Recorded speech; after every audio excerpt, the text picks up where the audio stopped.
Assalamualaikum warahmatullahi wabarakatuh.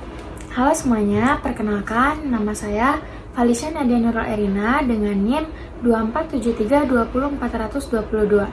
Saya merupakan mahasiswi dari Universitas Muhammadiyah Tangerang, program Studi Psikologi Islam semester 3. Pada video kali ini, saya akan memenuhi tugas mata kuliah Psikologi Kepribadian 2 yang akan menjelaskan tentang teori Raymond Cattell. Raymond Cattell adalah psikolog berpengaruh berkebangsaan Inggris dan Amerika. Ia lahir pada 20 Maret 1905 di Hilltop, Inggris. Cattell dikenal sebagai salah satu tokoh utama yang mempopulerkan penggunaan analisis faktor untuk mengidentifikasi dan mengeksplorasi dimensi kepribadian. Kontribusi utamanya yang paling terkenal adalah model kepribadian 16 faktor, sebuah teori sifat yang mengidentifikasi 16 sifat sumber atau source traits yang diukur dengan instrumen 16 Personality Factor Questionnaire atau 16PF. Selain itu, Cattell juga mengembangkan teori kecerdasan cair dan kristal atau yang disebut fluid and crystallized intelligence. Secara keseluruhan, ia berkontribusi besar pada bidang kuesioner serta menganjurkan penggunaan metode statistika multivariat dalam penelitian perilaku manusia untuk mengetahui kompleksitas kepribadian. Berdasarkan peringkat American Psychological Association atau APA, ia menduduki peringkat ke-16 sebagai psikolog yang paling berpengaruh di abad ke-20. Selanjutnya, kita akan memasuki pembahasan utama dari teori Raymond Cattell. Simak terus ya videonya. Nah, kita masuk ke pembahasan yang pertama, yaitu tujuan utama Raymond Cattell. Tujuan utama Cattell dalam meneliti kepribadian adalah untuk menemukan hukum-hukum perilaku manusia. Ia ingin mengetahui mengapa seseorang bertindak dengan cara tertentu dalam situasi tertentu. Menurut Cattell, kepribadian mencakup semua bentuk perilaku manusia, baik yang terlihat secara langsung maupun yang bersifat internal seperti pikiran dan emosi. Cattell menekankan bahwa untuk memahami atau memprediksi perilaku seseorang, kita harus terlebih dahulu memahami struktur kepribadiannya. Ia juga berpendapat bahwa mengubah perilaku tanpa memahami dasar kepribadian seseorang adalah tindakan yang tidak tepat. Oleh karena itu, fokus penelitiannya adalah pada individu normal, bukan hanya individu dengan gangguan psikologis. Selanjutnya ada traits atau sifat kepribadian. Menurut Cattell, trait adalah struktur mental yang digunakan untuk menjelaskan pola perilaku yang konsisten pada seseorang. Artinya, trait bukanlah perilaku itu sendiri, tetapi sifat dasar yang menyebabkan seseorang cenderung bertindak dengan cara tertentu dalam berbagai situasi. Dengan kata lain, trait membantu kita memahami mengapa seseorang bersikap stabil, agresif, tenang, atau mudah cemas. Trait ini tidak selalu tampak secara langsung, tetapi bisa disimpulkan dari pola perilaku yang berulang. Pada gambar yang ada di slide ditunjukkan bahwa trait berada di antara perilaku yang tampak dan struktur kepribadian yang lebih dalam. Artinya, trait berfungsi sebagai penghubung antara apa yang bisa kita amati secara langsung dengan sifat dasar seseorang yang tidak terlihat.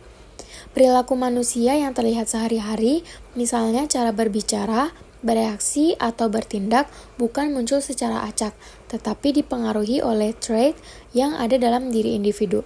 Trait inilah yang oleh Cattell disebut sebagai struktur mental, yaitu pola atau kecenderungan internal yang relatif stabil dan menyebabkan seseorang bertingkah laku secara konsisten dalam berbagai situasi. Gambar pada slide juga menegaskan bahwa trait tidak dapat diamati secara langsung, melainkan disimpulkan dari pola perilaku yang berulang. Karena itu, Cattell menggunakan pendekatan ilmiah seperti analisis faktor untuk menemukan trait-trait dasar yang menjelaskan keteraturan perilaku manusia. Singkatnya, pada gambar yang ada di slide menjelaskan bahwa perilaku itu dapat diamati, sedangkan trait itu tidak terlihat tetapi menjadi penyebab konsistensi perilaku. Trait membantu psikolog memahami dan memprediksi perilaku seseorang. Selanjutnya ada kategori traits. Yang pertama ada surface traits versus source traits. Surface traits adalah sifat yang mudah diamati seperti ramah, pendiam, atau mudah marah. Sifat ini terlihat dalam perilaku sehari-hari, tetapi bersifat kurang stabil karena dipengaruhi oleh situasi. Sebaliknya, source traits adalah sifat dasar yang menjadi penyebab munculnya surface traits. Source traits lebih stabil dan lebih penting dalam memahami kepribadian seseorang. Menurut Cattell, source traits hanya bisa ditemukan melalui analisis faktor. Dari analisis tersebut, ia menemukan 16 source traits yang menjadi dasar kepribadian manusia, yang kemudian dikenal sebagai 16PF. Kategori yang kedua adalah constitutional traits versus environmental mold traits. Constitutional traits adalah sifat yang berasal dari faktor biologis dan bawaan sejak lahir, seperti tingkat energi atau kestabilan emosi. Sifat ini sangat dipengaruhi oleh faktor genetik. Sementara itu, environmental mold traits dibentuk dari pengalaman hidup dan lingkungan sosial, seperti pola asuh keluarga, pendidikan, dan budaya. Kedua jenis trait ini saling berinteraksi dan membentuk kepribadian seseorang secara utuh. Dan kategori yang terakhir ada ability, temperament, dan dynamic traits. Ability traits berkaitan dengan kemampuan seseorang dalam mencapai tujuan, misalnya kecerdasan atau kemampuan berpikir. Temperament traits berkaitan dengan gaya emosi dan reaksi seseorang, seperti cepat atau lambat bereaksi, tenang atau mudah tersinggung. Lalu, dynamic traits berhubungan dengan motivasi, yaitu apa yang mendorong seseorang untuk bertindak. Ketiga jenis trait ini membantu menjelaskan bukan hanya apa yang dilakukan seseorang, tetapi juga bagaimana dan mengapa ia melakukannya. Lanjut ke pembahasan selanjutnya, ada sumber data untuk analisis faktor. Cattell menggunakan 3 jenis data untuk meneliti kepribadian. Yang pertama ada L-data, berasal dari catatan kehidupan sehari-hari seperti laporan sekolah atau riwayat pekerjaan. Yang kedua ada Q-data, diperoleh dari kuesioner penilaian diri, di mana individu menilai dirinya sendiri. Lalu yang ketiga ada O-data, berasal dari tes objektif yang dirancang untuk mengukur respon seseorang secara tidak langsung. Kombinasi ketiga data ini membuat hasil pengukuran kepribadian menjadi lebih akurat dan seimbang. Lalu the specification equation atau persamaan spesifikasi. Persamaan ini menjelaskan bahwa perilaku seseorang atau R merupakan hasil dari interaksi antara situasi atau S dan kepribadian atau P. Artinya, perilaku tidak hanya dipengaruhi oleh sifat kepribadian saja, tetapi juga oleh kondisi atau situasi yang sedang dihadapi. Dengan persamaan ini, Cattell menegaskan bahwa untuk memprediksi perilaku, kita harus mempertimbangkan keduanya secara bersamaan. Selanjutnya ada dynamic traits. Ada 3 jenis dynamic traits. Yang pertama attitude. Attitude adalah sikap yang tampak dan merupakan hasil gabungan dari berbagai motif. Yang kedua ada urge. Urge adalah dorongan dasar yang bersifat biologis. Cattell menyebutkan 10 urge. Lapar, seks, kebersamaan, perlindungan orang tua, rasa ingin tahu, melarikan diri atau takut, agresi, keinginan memiliki, asersi diri, dan narsistik seksual. Lalu yang ketiga adalah sentimen. Sentimen adalah motif yang dipelajari melalui pengalaman sosial, seperti cinta terhadap keluarga atau komitmen terhadap pekerjaan. Sentimen berfungsi sebagai tujuan antara yang membantu menyalurkan dorongan dasar atau urge. Selanjutnya, struktur kepribadian. Terbagi menjadi 2 kategori. Yang pertama adalah kategori kepemilikan. Terbagi menjadi 2, ada trait umum dan trait khusus. Yang pertama, trait umum, singkatnya adalah sifat yang dimiliki oleh semua orang, tetapi dengan tingkat yang berbeda-beda, seperti kecerdasan atau sifat sosial. Lalu yang kedua, ada trait khusus, adalah sifat yang unik pada individu tertentu, biasanya berkaitan dengan minat dan sikap pribadi. Cattell menekankan bahwa meskipun trait umum bersifat universal, kombinasi dan tingkatannya membuat setiap individu tetap unik dengan caranya sendiri. Lalu, kategori struktur kepribadian yang kedua adalah kategori kedalaman. Kategori kedalaman terbagi menjadi dua, yaitu trait permukaan dan trait sumber. Yang pertama, trait permukaan adalah sifat yang tampak secara langsung dalam perilaku sehari-hari. Sifat ini bisa diamati oleh orang lain dan sering muncul dalam situasi sosial. Contohnya, seseorang terlihat periang, pendiam, mudah marah, suka mengkritik, terlihat murung atau pesimis. Trait permukaan ini sebenarnya merupakan gabungan dari beberapa perilaku yang sering muncul bersama. Tetapi sifat ini belum tentu stabil karena bisa berubah tergantung situasi dan kondisi lingkungan. Lalu yang kedua ada trait sumber. Trait sumber adalah sifat dasar yang lebih dalam dan menjadi penyebab munculnya trait permukaan. Sifat ini tidak bisa langsung dilihat dari perilaku sehari-hari, tetapi hanya bisa diketahui melalui analisis faktor. Menurut Cattell, trait sumber lebih penting karena lebih stabil, lebih konsisten menjadi dasar munculnya berbagai perilaku yang tampak.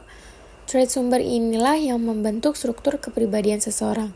Cattell menemukan bahwa jumlah trait sumber lebih sedikit dibandingkan trait permukaan, sehingga lebih efisien untuk memahami kepribadian.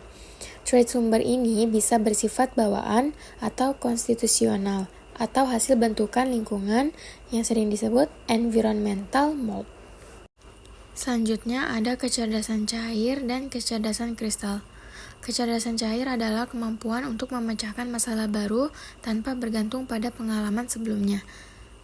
Kecerdasan kristal adalah pengetahuan dan keterampilan yang diperoleh melalui pendidikan dan pengalaman hidup. Keduanya saling melengkapi dan berperan penting dalam perkembangan intelektual seseorang. Gambar yang ada pada slide menunjukkan perbandingan perubahan kecerdasan cair dan kecerdasan kristal seiring bertambahnya usia.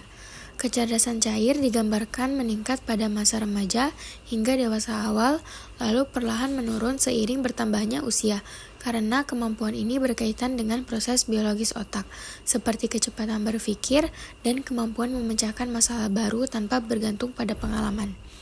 Sebaliknya, kecerdasan kristal pada gambar ini terlihat terus meningkat atau relatif stabil hingga usia dewasa dan lanjut, karena kecerdasan ini diperoleh dari pengalaman, pendidikan, dan interaksi dengan lingkungan, seperti pengetahuan dan kosakata.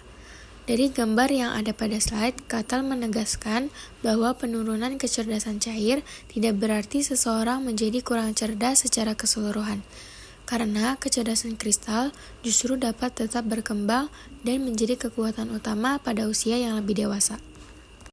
Pembahasan yang selanjutnya adalah peran lingkungan dan genetik. Menurut Cattell, kepribadian dibentuk oleh interaksi antara faktor genetik dan lingkungan. Faktor genetik berperan dalam membentuk sifat dasar seperti intelijensi, kestabilan emosi, dan impulsivitas, sedangkan lingkungan memengaruhi bagaimana sifat bawaan tersebut berkembang dan diekspresikan. Melalui penelitian keluarga dan anak kembar, Cattell menemukan bahwa lingkungan seringkali justru menekan kecenderungan genetik agar individu menyesuaikan diri dengan norma sosial. Fenomena ini disebut law of coercion to biosocial mean, yaitu kecenderungan lingkungan untuk memaksa individu menuju rata-rata sosial yang dianggap normal. Selanjutnya, ada Big Five Personality atau 16PF5.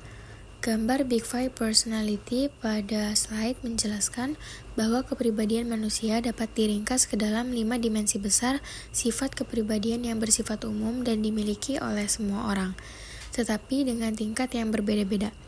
5 dimensi tersebut biasanya ditampilkan dalam bentuk bagan atau diagram untuk menunjukkan spektrum sifat. Yang pertama ada dimensi openness, menggambarkan keterbukaan seseorang terhadap pengalaman baru dan ide-ide baru. Yang kedua ada conscientiousness, menunjukkan tingkat kedisiplinan, ketelitian, dan tanggung jawab. Lalu yang ketiga ada extraversion, berkaitan dengan seberapa sosial, aktif, dan asertif seseorang. Lalu ada agreeableness, menggambarkan sikap kooperatif, empati, dan kepedulian terhadap orang lain. Sementara itu, neuroticism menunjukkan kestabilan emosi, di mana skor tinggi berarti lebih mudah cemas atau emosional, dan skor rendah menunjukkan emosi yang lebih stabil. Dalam konteks teori Cattell, gambar Big Five ini menunjukkan bahwa kelima dimensi tersebut merupakan penyederhanaan dari 16 faktor kepribadian atau 16 PF yang ia kembangkan. Artinya, Big Five dapat dipahami sebagai pengelompokan besar dari trait-trait sumber Cattell, sehingga memudahkan pemahaman kepribadian secara umum tanpa menghilangkan dasar ilmiahnya. Nah, sekarang kita memasuki ke pembahasan 16 Primary Personality atau 16 PF. Pada gambar yang ada di slide dijelaskan bahwa kepribadian manusia tersusun dari 16 faktor kepribadian dasar yang disebut source traits. Pada gambar, setiap faktor biasanya ditampilkan dalam bentuk pasangan sifat yang berlawanan yang menunjukkan bahwa kepribadian tidak bersifat itu-itu saja, tetapi berada pada suatu rentang tertentu. Artinya, seseorang tidak sepenuhnya memiliki satu sifat saja, melainkan berada di antara sifat-sifat yang lainnya. Melalui gambar ini, Cattell ingin menunjukkan bahwa setiap individu memiliki kombinasi unik dari 16 sifat dasar, seperti hangat, dingin, emosional stabil, mudah cemas, dominan patuh, ceria, serius, dan seterusnya. Skor seseorang pada masing-masing faktor menentukan bagaimana ia berpikir, merasa, dan berperilaku dalam kehidupan sehari-hari. Gambar 16 Primary Personality membantu memahami bahwa perbedaan kepribadian antar individu bukan karena satu sifat tunggal, tetapi karena susunan dan tingkat dari ke-16 faktor tersebut yang saling berinteraksi membentuk kepribadian secara utuh. Lanjut, ada teori Cattell dalam psikologi klinis. Yang pertama ada assessment. Cattell menekankan bahwa kepribadian harus diukur secara akurat menggunakan alat ukur seperti tes 16 PF agar psikolog memperoleh gambaran sifat dasar seseorang secara lengkap dan mendalam sebelum menentukan langkah penanganan. Yang kedua ada abnormalitas. Menurut Cattell, gangguan mental muncul karena adanya konflik batin dan ketidakseimbangan antara trait kepribadian, sehingga perilaku dan emosi seseorang menjadi tidak stabil. Yang ketiga ada neurosis. Neurosis adalah gangguan emosional seperti kecemasan berlebihan yang tidak membuat individu kehilangan kontak dengan kenyataan dan sering dipengaruhi oleh konflik keluarga serta kurangnya kasih sayang di masa lalu. Yang keempat ada psikosis. Psikosis merupakan gangguan yang lebih berat, ditandai dengan hilangnya kontak dengan realitas dan lemahnya kontrol diri atau ego, serta sangat dipengaruhi oleh faktor keturunan. Dan yang kelima ada psikoterapi. Dalam terapi, Cattell bersikap fleksibel, yaitu memilih metode terapi yang paling sesuai dengan profil kepribadian unik klien, dengan hasil asesmen sebagai dasar utama diagnosis dan evaluasi. Selanjutnya, pembahasan yang terakhir adalah teori Cattell dalam psikologi industri. Yang pertama ada seleksi dan penempatan karyawan. Teori Cattell digunakan untuk memastikan orang yang tepat berada di posisi yang tepat. Melalui tes kepribadian seperti 16 PF, perusahaan dapat memprediksi kecocokan seseorang dengan suatu pekerjaan. Misalnya, posisi penjualan membutuhkan karyawan yang ramah dan berani bersosialisasi, sedangkan pekerja analisis data lebih cocok untuk individu yang teliti dan teratur. Yang kedua, ada pembentukan tim dan budaya organisasi. Pengukuran trait kepribadian membantu membentuk tim kerja yang seimbang. Dengan memahami sifat dasar tiap anggota, organisasi dapat mengurangi konflik dan menciptakan kerjasama yang lebih harmonis serta sesuai dengan budaya kerja yang ada. Yang ketiga, ada pengembangan kepemimpinan.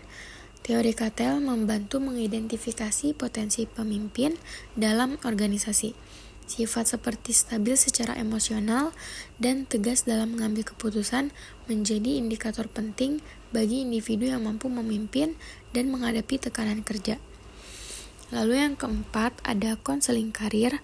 Hasil tes kepribadian digunakan untuk membantu karyawan memahami kekuatan dan kelemahan dirinya. Dengan begitu, mereka dapat memilih jalur karir atau peran kerja yang paling sesuai dan memberikan kepuasan kerja. Dan yang kelima, ada pelatihan dan pengembangan karyawan. Data kepribadian membantu perusahaan merancang pelatihan yang lebih tepat sasaran. Jika ditemukan kelemahan pada sifat tertentu, seperti manajemen stres atau ketegasan, pelatihan dapat difokuskan untuk mengembangkan aspek tersebut agar kinerja karyawan meningkat. Sekian video penjelasan singkat dari saya. Semoga apa yang saya sampaikan bisa bermanfaat untuk teman-teman semua. Terima kasih.